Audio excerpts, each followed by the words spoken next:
Let's talk about the other big case over the weekend, the big news, and that is in Providence, Rhode Island, where now a manhunt continues into another day after it was believed that they had a suspect in the Brown University shooting. The shooting left 2 students dead, 9 others injured at the Ivy League school, and classes and exams, now they've been canceled.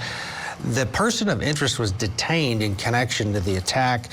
He was a Wisconsin man, and this was after they had released that video of surveillance video of somebody walking around the corner.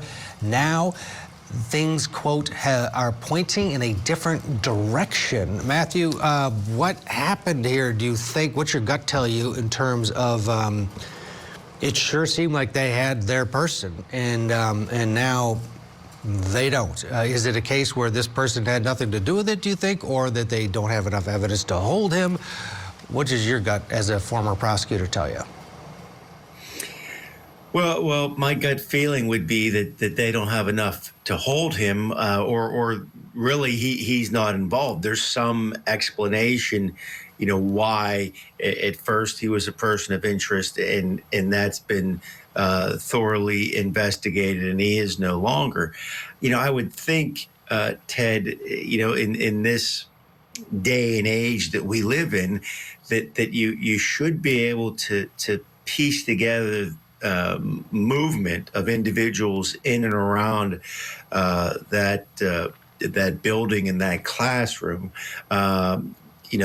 We know that so many cases are resolved very quickly just by piecing together, digital data that's available, whether it's from traffic cameras or security monitors or things like that. So I would think that they're looking at these, and they're looking at them very closely, and also the possibility that people who were there present, people who were even injured, would have some information that may help in identifying the suspect. But certainly it appears that he or she was able to quickly get out of that building and quickly, sort of fall into the darkness and get away, at least to this point.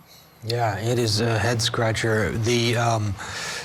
One of the, I wasn't sure if it was a commissioner or the police department, someone had said, it was a spokesperson in one of the news conferences, said, you would think we would have more video. Basically, he articulated, we're not holding back good video of this suspect. We don't, for whatever reason, on this campus, in this building, the engineering building, they don't have a very good look. And to your point, that is shocking on an Ivy League campus.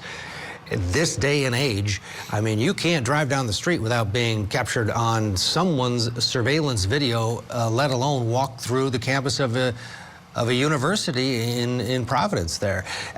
Do you think that there will be, and I'm obviously they're poring over everything, is this a case that you think is going to get solved?